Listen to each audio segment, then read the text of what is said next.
Hola, ¿cómo están? Bienvenidos a Breve Historia de la Filosofía con el doctor Daniel Schiller. Estamos en la etapa de la modernidad. Para esto vamos a comenzar con un filósofo bastante peculiar como lo es Descartes. Como siempre, dos preguntas. Primero, ¿cómo estás? Y segundo, ¿por qué iniciamos con Descartes y cuál ha sido el contexto histórico del cual emerge esta filosofía nueva, ¿no? ¿Qué tal? Mucho gusto. Sí, en realidad Francis Bacon es anterior, un poquito anterior a Descartes, ¿no? Entonces a veces uno se pregunta por qué empezar por Descartes. Pero Descartes se convirtió en una especie de modelo del pensamiento de la época moderna, ¿no? Es como el iniciador de la subjetividad, como se va a entender a partir de la modernidad, ¿no? Por ese motivo, generalmente la historia de la filosofía moderna empieza con Descartes. Y en cuanto a Francis Bacon, se lo deja para tratar más adelante cuando se habla del empirismo, que es la corriente que le va a hacer competencia, digamos, al racionalismo cartesiano en el ámbito de la filosofía inglesa, ¿no? Hay como una especie de diferenciación muy importante durante la modernidad en estas dos corrientes, ¿no? La corriente de la Europa continental, que es más bien racionalista, y la corriente de Inglaterra, que es más bien empirista. Entonces, para poder desarrollar el pensamiento racionalista se comienza generalmente por Descartes. Eh, Aparte, es importante señalar que Descartes, lejos de lo que suele pensarse, no es un pensador que empieza de la nada, ¿no? Muchas veces se lo Ujú. considera un charlatán porque él se califica a sí mismo así, en ese escrito autobiográfico que es El discurso del método, donde narra cómo se dedicó a la filosofía. Entonces él se presenta Claro. como aislándose del mundo y empezando de cero otra vez, ¿no? A pensar todo de vuelta. En ese sentido, se preocupa por encontrar un método y en eso se parece a lo que había hecho Sócrates en la antigüedad, ¿no? Un Ajá. método para dejar de lado los prejuicios y lograr una verdad universal y necesaria.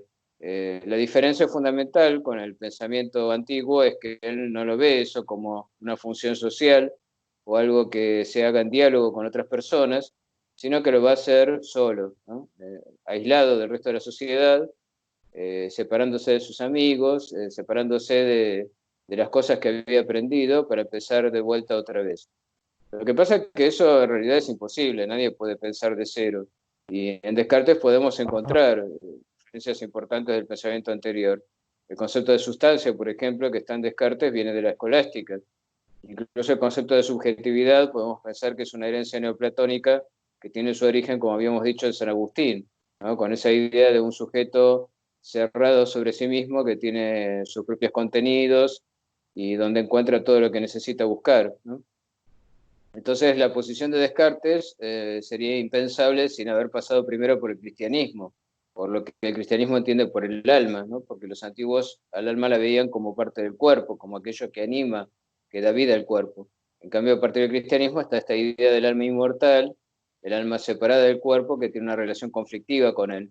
Y Descartes un poco va a acentuar esto, ¿no? Al separar dos sustancias, que una es la sustancia pensante, que vendría a ser el alma, y la otra es la sustancia extensa, que vendría a ser todo lo corpóreo, ¿no? Todo lo corporal, todo lo que ocupa un lugar en el espacio. Entonces no es que piense desde la nada, pero él se plantea así, teniendo en cuenta la diversidad de opiniones que había en ese momento, dejar todas esas opiniones de lado y dejar fuera de su cabeza, fuera de su mente, todo lo que le genere, aunque sea un mínimo de duda, ¿no? Porque lo que él busca es la evidencia, la certeza que le había otorgado el conocimiento matemático. Cuando él estudiaba en el colegio La Flecha, que era un colegio jesuita, había visto que todo lo que son disciplinas humanísticas están basadas en opiniones que se contradicen entre sí, y un poco como hicieron los escépticos en la antigüedad, se dio cuenta de que una se opone a la otra, la tesis se opone a la antítesis, y al final no queda nada. Entonces él se propuso llevar a las otras disciplinas científicas y sobre todo a la filosofía el rigor y la universalidad de lo que era el pensamiento matemático, que era el único que le parecía un pensamiento que poseía certeza, que poseía evidencia. Evidencia viene de ver, ¿no? Entonces él decía, cuando a mí me muestran un teorema matemático de Euclides y y me muestran cómo se ve que, por ejemplo, como dice el teorema de Pitágoras, el cuadrado de la hipotenusa es igual a la suma de los cuadrados de los catetos. En ese momento no se hacía con cuentas, sino que se hacía con figuras que se desplazaban en el espacio. Yo entonces veo que eso es así, y eso es algo que no encuentro en los otros saberes, en los saberes humanísticos, ¿no? Entonces él quiere llevar esa rigurosidad, esa certeza al ámbito de la filosofía, y por eso desarrolla su método, que tiene de diferente con el método de Sócrates justamente lo que decíamos antes, ¿no? Que Sócrates piensa que él no está en el lugar de la verdad, no es un sujeto de saber, lo que Lacan llamaría un sujeto de supuesto saber, sino que el saber Ujú, está en el otro y él solo ayuda a alumbrarlo, ¿no? Es el partero ujú. del conocimiento del otro. Eso es Sócrates. En cambio, Descartes cree que la verdad está en él, pero para poder alcanzarla tiene que dejar de lado todas las opiniones que sean, aunque sean mínimamente dudosas. Y en eso consiste lo que él llama la duda metódica, ¿no? Entonces se va a analizar cada pensamiento, cada conocimiento, y si es dudoso lo descarta, lo deja de lado. Claro. ¿Y cuál sería entonces su primer afirmación evidente después de esta mecánica de la duda metódica? Y él dice, bueno, los sentidos a veces me engañan, ¿no? Por ejemplo, veo un lápiz sumergido en el agua y parece torcido, pero en realidad está derecho. Y dice, no es bueno fiarse de quien nos ha engañado alguna vez, eh, como hablando también de las mujeres, ¿no? Él de hecho había tenido algunos problemas de pollera y había llegado a un duelo a muerte con otra persona y después dijo, en realidad lo único que vale la pena luchar es por la verdad y no por las mujeres. Bueno, un comentario un poco machista, pero eh, la idea de él era que, bueno, en realidad, si alguien me engañó y los sentidos me engañan, no puedo confiar en ellos.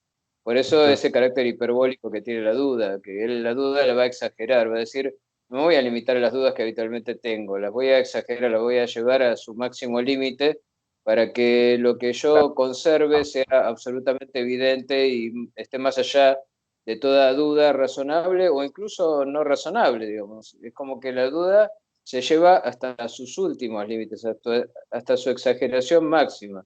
Por eso él va a decir, por ejemplo, que no solo a veces me engañan los sentidos, podrían engañarme siempre porque podría ser que cuando yo creo estar despierto en realidad esté soñando y sueño que todo esto es real cuando en realidad todo esto es mentira, ¿no? Porque lo único que yo tengo de acceso al mundo son mis propias percepciones, ellas están en mi interior, ¿no? Está esta idea de topológica de la separación de un adentro y un afuera, ¿no? Los contenidos mentales están adentro mío, son el medio a través del cual accedo al mundo, y lo único que sé es que tengo eso en la cabeza y nada más. No sé si hay un mundo ahí afuera que se corresponde o se refleja con eso que tengo en mi cabeza. Podría ser todo un sueño. Así que los sentidos no son un medio evidente para alcanzar la verdad. Y los deja de lado. Pero después dice, bueno, pero aunque todo fuera un sueño, 2 sueños más 2 sueños son 4 sueños. O sea, eso no afecta a las verdades de la razón, como que 2 más 2 son 4. Y ahí parece que hubiera llegado a su límite, ¿no? Y en eso uno diría, bueno, volvió a Parménides, volvió a la razón, ¿no? La razón contra la opinión de los sentidos. Pero no, a él eso no le alcanza. Entonces dice, no, voy a suponer que existe un ser malvado y poderoso que me engaña hasta el punto tal que me hace creer que 2 más 2 es 4 cuando en realidad es 5. De ahí lleva Ujú. la duda hasta su máxima exageración. Ya es irracional esa duda, pero no importa. El tema es, ¿hay algo que pueda resistir a esta duda? No, ni siquiera los principios de la razón, ¿no? Porque podría pensar lo que es, lo que no es, no es y no puede ser, como decía Parménides, pero aún esto podría ser el resultado del engaño de un genio maligno, ¿no? De una especie de Dios malvado que me hace creer una cosa cuando en realidad ocurre otra totalmente distinta. Incluso en el ámbito de la pura razón, donde no necesito ir a la experiencia para comprobar si algo es así o no es así, sino que la razón se basa, en el caso de la matemática, en la pura coherencia, ¿no? Entre los teoremas y los axiomas de los cuales he partido. Sí, increíble. Y que después de esta duda metódica, este mecanismo llega a una afirmación evidente, es decir, a final de cuentas, hay algo de lo que no duda. Y de aquí su frase, pues tú sabrás adelante.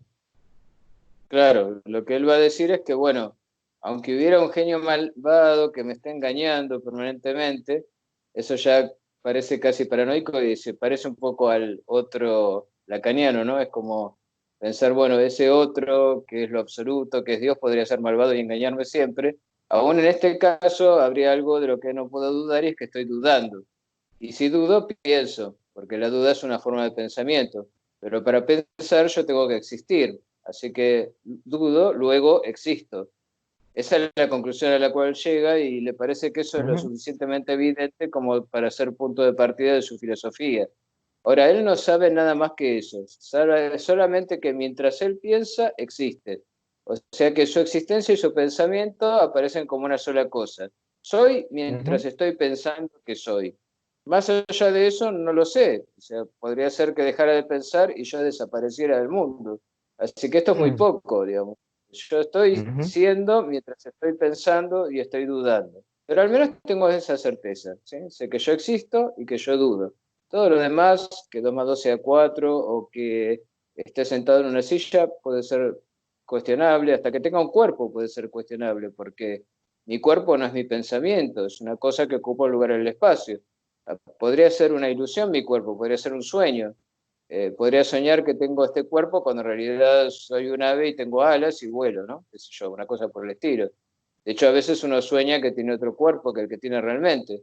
Pero ¿qué es tener realmente un cuerpo? Y no lo sé, porque de eso solo tengo sensaciones y las sensaciones no son evidentes. Entonces, lo único de lo que no puedo dudar es de mi propia duda, y esa es mi primera certeza. Ese es el límite al cual puede llegar el escepticismo, ¿no? Por eso la duda de él no es escéptica, sino que es metódica. Él exagera la duda del escéptico para llegar a una verdad, aunque sea una, mínima, a partir de la cual pueda reconstruir el conocimiento. Entonces, su primera claro, evidencia es que luego soy.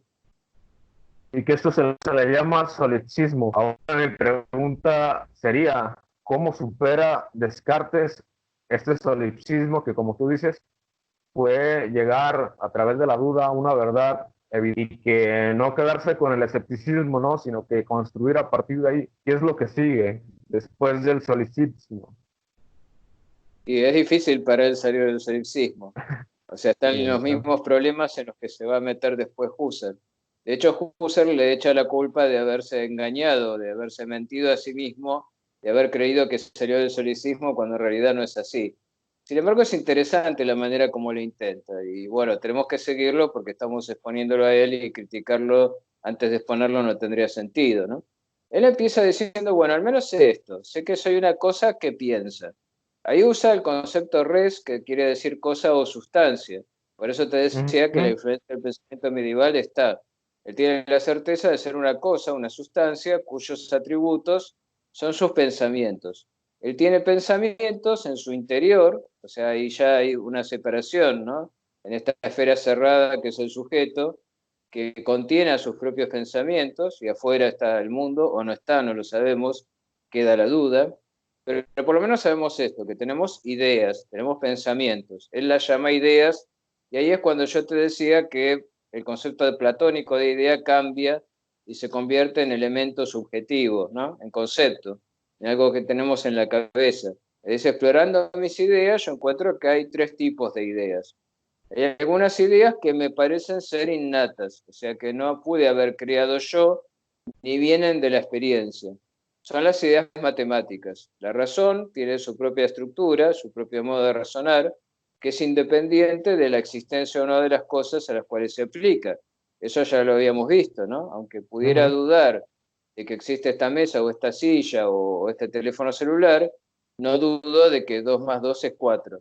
O sea que el conocimiento racional no depende de los sentidos, es independiente de él y de ellos, y por lo tanto aparece como innato, algo que ya tenemos en nosotros al nacer y solo se va desplegando, pero está ahí desde el principio. ¿De dónde viene? No lo sabemos. En eso es muy platónico, ¿no? Es como cuando Sócrates decía, bueno, estas verdades que llegaron a mí, no sé cómo llegaron a mí. Y Platón concluye que, bueno, el alma debe haber preexistido al cuerpo y haber adquirido en otra vida esos conocimientos. Como Descartes es un cristiano, no puede decir eso, solo sabe que desde que tiene alma, o sea, desde que fue creado con esas ideas, con esos conceptos básicos que son los principios de la razón. ¿no? Identidad, tercero excluido, todo eso ya viene con nosotros. Después están las ideas adventicias, que son las sensaciones, las que recibimos a partir de la experiencia, colores, sonidos, olores, sabores, y todo lo que armamos a partir de ahí, como mesas, sillas, pizarrones, o sea, lo que percibimos a través de esas sensaciones y que no sabemos por ahora si existe o no.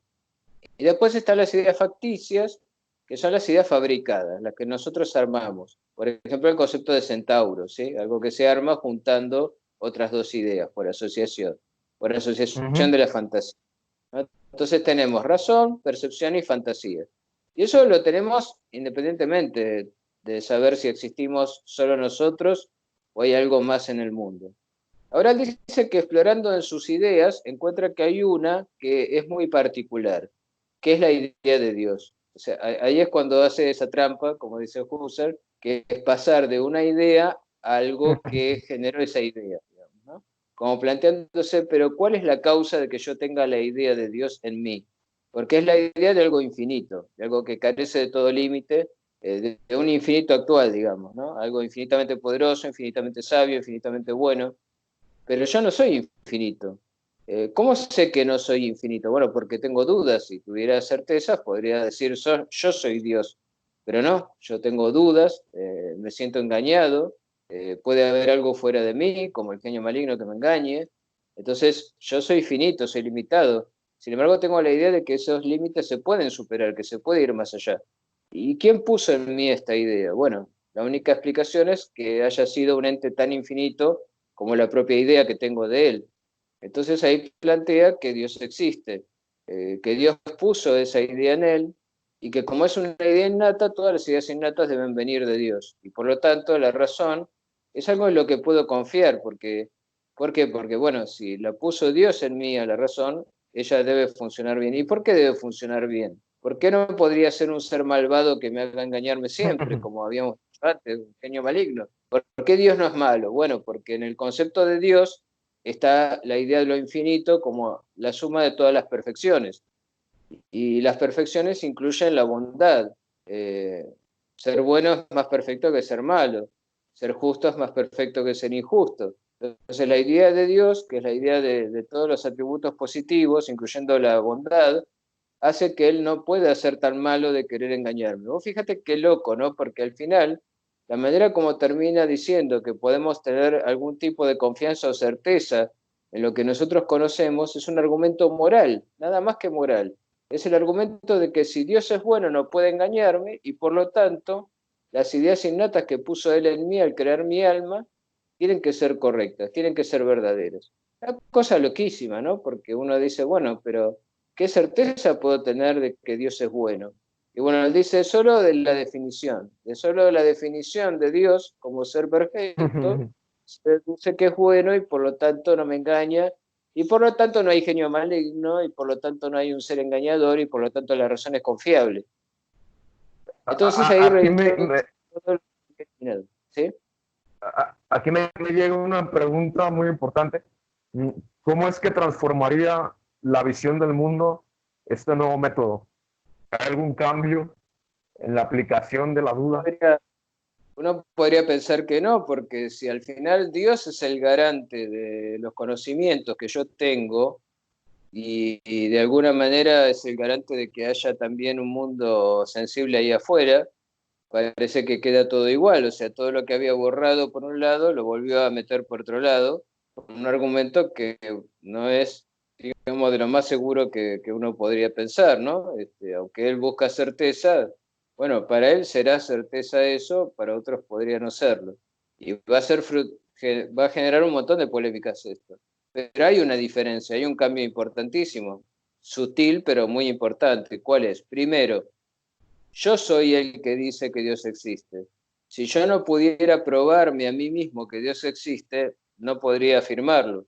Es todo lo opuesto a lo que pasa en la Edad Media. En la Edad Media yo podría no existir, pero Dios existe seguro y si yo tengo algo de ser, se lo debo a Dios, ¿no? Como decíamos, como pasa en Escoto de Eriúgena, ¿no? Donde todo es en Dios y si Dios lo suelta, entonces eso, cualquier cosa real, deja de existir y se va a la nada más absoluta. Si no es por la gracia de Dios, nada existe. Bueno, en Descartes ya no es así. La certeza primera, sigo siendo yo, sigue siendo mi existencia y mi pensamiento, ¿no? O sea, el primer saber, el saber más evidente, paradójicamente, quizá, es la psicología, o sea, el estudio de las cosas que tenemos en la mente, ¿no? Si entendemos psicología literalmente como estudio del alma, eso sería lo primero de lo que puedo tener un saber evidente, la clasificación de las ideas y cómo se forman, porque eso podría ser así aún independientemente de que haya o no Dios y de que haya o no un mundo. Pero por un lado tenemos eso, ¿no? La certeza es la del sujeto. Yo existo, yo pienso, soy una cosa que piensa. Después si hay una cosa extensa ahí afuera en el mundo, o sea, las cosas materiales, si hay un Dios, que es una sustancia pensante infinita, eso lo tengo que probar, lo tengo que demostrar. Y Descartes considera que lo ha hecho, ¿no? Eso por un lado. Y por otro lado, cuando dejo de lado el argumento del genio maligno y digo, bueno, Dios existe y es bueno y no puede engañarme, entonces no hay un genio maligno, ¿qué es lo que yo recupero? ¿Qué certeza adicional recupero? La de la razón. La razón es más segura que los sentidos todavía, ¿sí? Sigue siendo lo más certero que tengo. O sea, nada que ver con Aristóteles. Sí, se acerca más a lo platónico, ¿no? O a lo pitagórico, o a lo que sería el pensamiento de Parménides, ¿no? La epistema es sobre todo la razón. Y si hay algo en el mundo sensible que puede generarme certeza, va a ser algo que la razón me permita entender de ese mundo sensible. ¿Y qué cosas puedo entender usando la razón en el mundo sensible? ¿Puedo entender lo frío y lo caliente? No, porque son sensaciones que aparte para distintas personas son distintas, ¿no? Mi hija, por ejemplo, tiene calor ahora y siempre se pone el ventilador y yo lo ando apagando porque tengo un frío bárbaro. Frío y caliente, no me da certeza. Eh, Azul, blanco, amarillo, no me da certeza. Ninguna sensación me da certeza, me da un conocimiento seguro. No sé si las cosas son del color con que yo las veo. ¿Cómo puedo saberlo? No lo sé. Esas son las cualidades secundarias, como dice él. Las cualidades secundarias, las cualidades que no se pueden medir, que no se pueden contar, que no se pueden evaluar objetivamente, no me brindan ninguna certeza. Y cada persona seguramente las percibe de manera distinta y las siente de manera distinta. No hay conocimiento universal y necesario ahí. Entonces, lo que yo puedo llegar a conocer con certeza, con seguridad de las cosas, es que son extensas, que ocupan un lugar en el espacio y que se mueven con una velocidad, con una aceleración. O sea, lo que él llama las cualidades primarias, las que puedo entender, las que puedo medir, las que puedo calcular utilizando la razón. Eh, o sea, básicamente lo que puede ser matematizado en ellas, ¿no? Sería como la base, el Perdón que te fundamento. interrumpa, que él hace una distinción, no sé si ya la mencionaste, perdón, sobre la res cogita, que sería el pensamiento, y la res extensa, ¿no? Que sería pues lo que hay fuera Exacto, real, o lo que puede claro, pensarse dentro del pensamiento, ¿no? Adelante. sí, correcto. O sea, por ejemplo, mi cuerpo es una cosa que ocupa un espacio. Sí, Yo por favor, puedes continuar con lo que decías. sí, sí, pero está enlazado justamente con eso, porque lo que él dice es que de las cosas que puedo tener certeza es de aquellos aspectos que puedo medir. Extensión, peso, volumen, velocidad, aceleración. O sea, es la base de la física moderna. La física moderna me va a decir los colores, olores, sabores, texturas, todo eso es subjetivo. Es una sensación mía, no tiene objetividad, no tiene realidad. Lo que tiene realidad es lo que se puede medir, ¿sí? Es eso que Galileo investigaba en la naturaleza, por ejemplo. Galileo, ¿qué decía? Galileo decía, la naturaleza está escrita en caracteres matemáticos. Es así como yo la puedo entender, usando la geometría, la aritmética. Y Descartes había leído a Galileo y estaba de acuerdo con Galileo. Incluso en su juventud había escrito un libro que se llamaba Tratado de la Luz, donde trataba de afianzar y probar y aceptar las ideas de Galileo y demostrarlas, pero al final no lo publicó cuando Galileo se vio obligado a retractarse, bueno, y él dijo, no quiero que me pase lo mismo, después de todo estaba en una Francia católica, lo podían llevar a juzgar a la Inquisición, así que optó por no publicar ese tratado. Pero igual él tenía la certeza de que el sistema solar es solar, o sea, el centro está en el Sol, como decía Galileo. Lo que pasa es que él tenía una visión distinta sobre cómo funcionaba la naturaleza. No era por el principio de inercia, ni tenía el concepto de gravedad. Para él, lo que había era una extensión que equivalía a la materia es extensa, la materia es el espacio mismo, y se divide y se multiplica por torbellinos. Se generan torbellinos de materia que van separando distintos objetos entre sí y forma planetas, estrellas, y hace que los planetas giren alrededor de las estrellas, y los cometas son torbellinos que van pasando de un sistema planetario a otro, y todo lo que forma la parte de la naturaleza, hasta los animales, son como máquinas, son mecanismos formados por torbellinos de torbellinos que funcionan con cierta armonía, con cierto orden que podemos comprender utilizando la razón. Él es muy común y muy criticado, ¿no? En él pensar que los animales son máquinas, ¿no? Que nuestro propio cuerpo es una máquina. Y la única diferencia que tiene el hombre es que tiene también esa sustancia pensante que es el alma. Solo puedo tener certeza de que yo la tengo y que la tienen los seres humanos como yo. Los animales no tienen alma, para Descartes. Es muy duro, pero es así, él lo piensa de esa manera. Entonces, su concepción es mecanicista en este sentido. El mundo es un gigantesco mecanismo de relojería formado por torbellinos que están encajados unos dentro de otros y se impulsan unos a otros.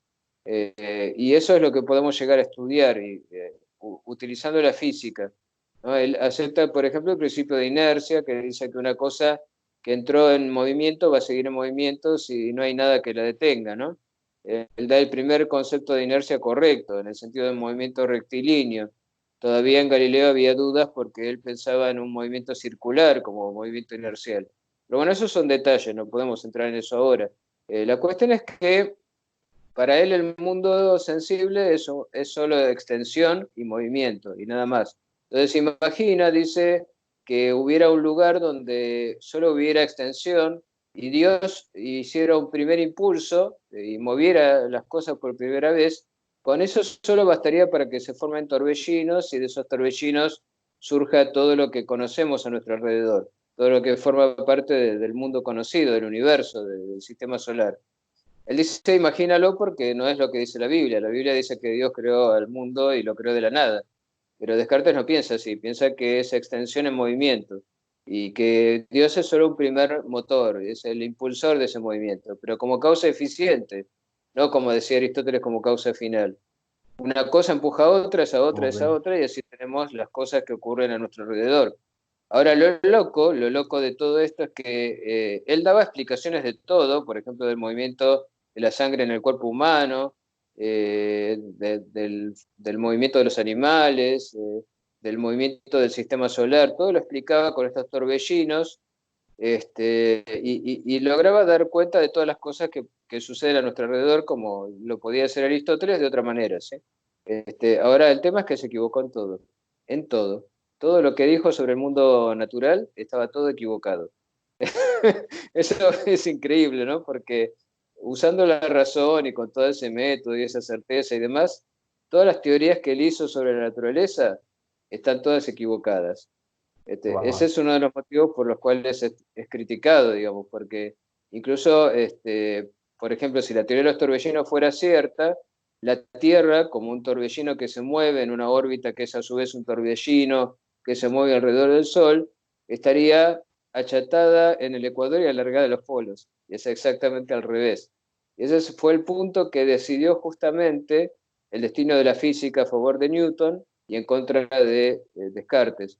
Eh, o, por ejemplo, en el caso del corazón y la circulación de la sangre, él aceptaba el descubrimiento de Harvey de la circulación sanguínea, pero decía, en el corazón hay un calor que hace que se expanda la sangre como vapor y eso la impulsa y la mueve por... No, nada que ver, no es así de ninguna manera. Pero él encontraba mecanismos para explicar todo, pero estaban todos mal, es un horror. Pero, ¿qué se rescata de Descartes? Bueno, se rescata la forma en que organiza el mundo, ¿no? Las sustancias pensantes finitas que son los hombres, la sustancia extensa que es la materia y la sustancia infinita pensante que es Dios, y todo esto del método, de la duda metódica, de la introducción de la matemática para el estudio de la experiencia, esos son los aportes positivos, los que podemos mantener y conservar. pero en lo que se refiere a explicaciones concretas, era un desastre, todo mal. Wow, bastante interesante. Y surge también una psicología cartesiana.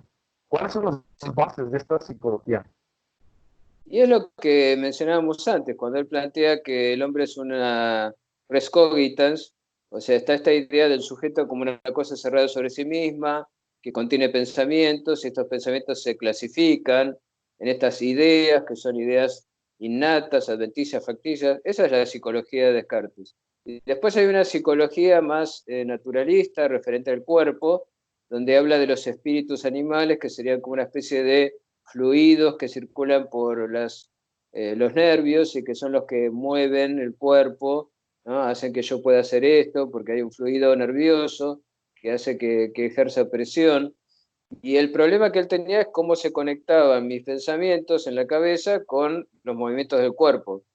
Porque cuando yo quiero mover algo, lo muevo, si el alma es una cosa y el cuerpo es otra, y son dos sustancias que parecen no tener comunicación entre ellas. Las hizo tan distintas que no sabía explicar cómo una con la otra pueden relacionarse. Entonces él pensaba que se conectan en un punto, y ese punto es la glándula pineal, que está en el cerebro, en el medio, que es la única parte del cerebro que no tiene dualidad, que no está dividida en dos, ¿no? El cerebro tiene dos hemisferios y cada parte del cerebro está duplicada, salvo eso, salvo la glándula pineal, la pituitaria, que sería la única que es una sola, y esa sería el punto donde se une el alma con el cuerpo sensible.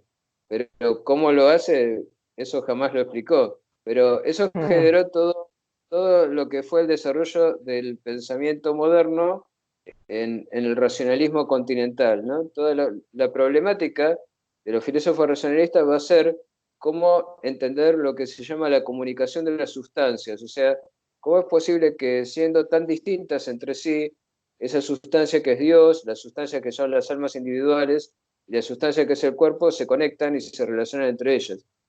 Eso es algo que va a tratar de explicar Leibniz a su manera, Spinoza a la suya, Malebranche a la suya. O sea, cada filósofo moderno lo que va a hacer a partir de Descartes es un intento por ir más allá de él y explicar eso que en él quedaba incomprensible, ¿no? Inexplicable. Sí, sí.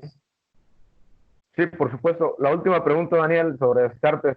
¿Qué legado ha dejado hasta la actualidad? Que si bien mencionas, pues se equivocó en algunas imprecisiones científicas, naturalistas. Bueno, ¿qué es lo que hasta hoy nos hace hablar de él justamente? Y yo creo que básicamente nos hace hablar del descubrimiento del sujeto, la primera psicología que él elabora, porque es la primera en el sentido estricto, como Ujú, teoría acerca de las representaciones, ¿no? De las ujú. representaciones que tenemos en la mente, como estudio de la mente, ¿no? La psicología de la conciencia sería, que después, por supuesto, el psicoanálisis va a cuestionar, ¿no? Pero en Descartes es eso. No sería pensable la psicología experimental sin Descartes, porque lo que la psicología experimental va a hacer es tratar de ver justamente cómo se relaciona el cuerpo con la mente, ¿no?